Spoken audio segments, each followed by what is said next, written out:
오늘은 경건주의 운동가 야곱 스페너를 소개합니다.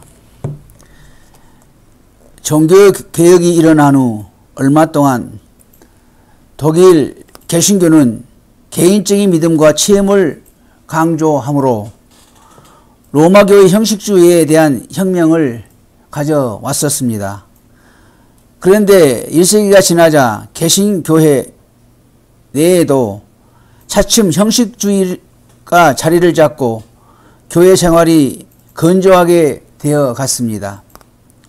성경의 진리 내용을 이해만 하고 성경을 기록하게 한 성령을 알지 못한다면 무슨 유익이 있겠느냐는 불만의 소리가 나오게 되었습니다. 그래서 교회 안에 중생, 개인적 신앙, 영적 체험을 강조하는 영적인 경건 운동이 일어났습니다. 이 영적 경건 운동의 큰 주도자가 독일의 스페너였습니다. 그는 매우 열심히 있는 개신교의 부모에게서 태어났습니다. 목사가 되기 위해 스트라스부르크 대학에서 공부하던 중 성경 언어와 교리와 역사에 큰 관심을 가졌습니다. 그런데 그의 교수들은 그에게 영적 중생과 기독교 윤리에 관심을 갖게 했습니다. 스페너는 신학과 개인적인 체험 간의 불가분의 관계에 큰 관심을 가지게 되었습니다. 사람이 거듭나지 않는 한 형식상의 믿음은 아무런 결과도 가져오지 못한다는 것을 믿었기 때문입니다. 스페너는 루터 교회를 떠나지 않고 끝까지 그 교회의 목사로 지냈습니다. 그는 그의 가정에서 성경 연구 및 기도와 설교에 대한 토론을 위한 모임을 시작하고 이런 모임이 차츰 널리 확산되는데 이 모임이 뒤에 경건 모임이라는 이름으로 알려지게 되었습니다. 이 모임이 독일 경건주의 운동의 기반을 이루게 되었습니다. 이 모임은 교회 안에 교회라는 별명을 갖게도 되었습니다. 그는 경건한 소원이라는 책에서 루터파 교회 개혁을 위한 6가지를 제시했습니다.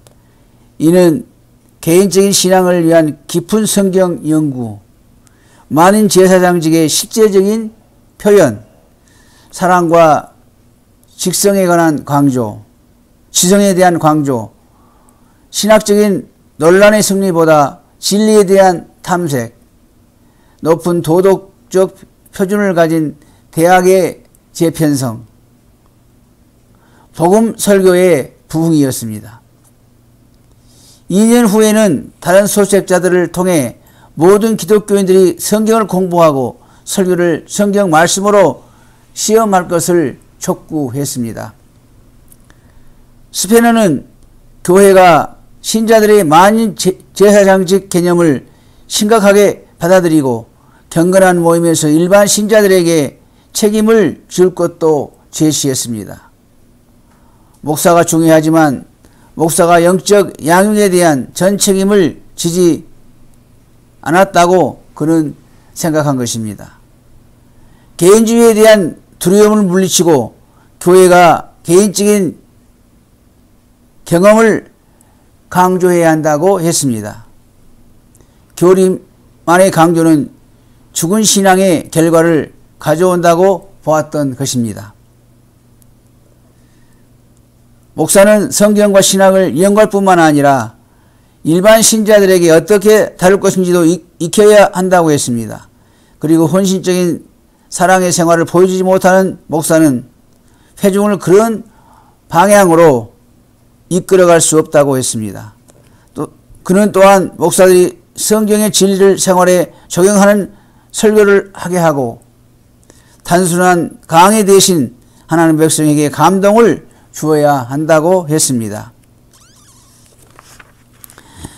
17세기 루터파 교회 지도자들은 그의 이런 생각을 이상하고 위험하게 생각하였습니다. 이로 말미암아 그는 루터파 교회 안에서 큰 비판을 받게 되었고 교회 안에 분열을 일으키는 자로 큰 공격을 받게 되었습니다.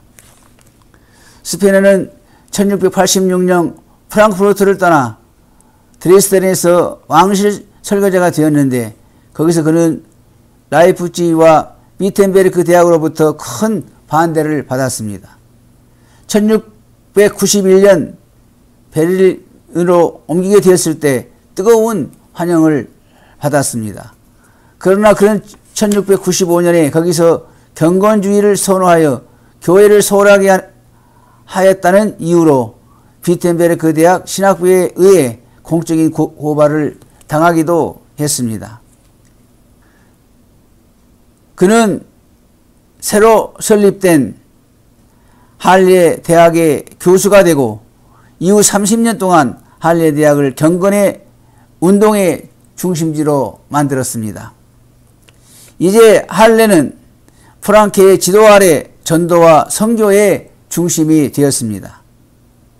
개신교의 세계 선교는 동양 언어 연구와 성경 번역이 중심이 된 이 할례에서 시작되었으며 이는 로마 가톨릭이 아시아와 미 대륙의 선교를 시작한 여러 해 후였습니다.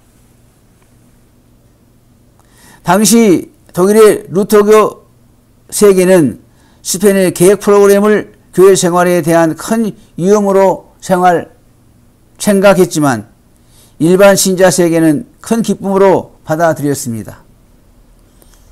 그의 가르침을 수용한 교회에서는 가족 생활이 개선되고 도덕 생활이 향상되었으며 기독교 신앙이란 단지 교리를 수용하는 것 이상의 것이라는 것을 알게 되었습니다. 소그룹은 교회 안에서 가족적인 친근감을 갖게 했고 성경이 신자들의 가슴에 살아있는 말씀으로 와닿게 했습니다. 그래서 이 경건주의 운동은 굳어진 형식주의와 스콜라 학풍에 대한 반동으로 개인의 생활과 생활의 활력을 불어넣는 귀한 결과를 가져왔습니다. 그러나 이런 운동이 지나친 개인주의에 빠지고 교회의 모든 형식, 성례 등을 무시하는 광신주의로 흐르게 될 때 교회에 큰 위험이 될 수 있습니다. 스페인의 제자들 가운데서도 프랑크푸르트에서 교회 공예배와 성례를 무시하고 폐지함으로 큰 혼란을 가져와 강력한 반대에 부딪힌 일도 있었습니다.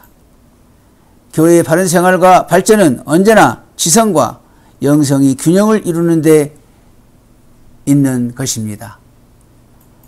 들어주셔서 감사합니다.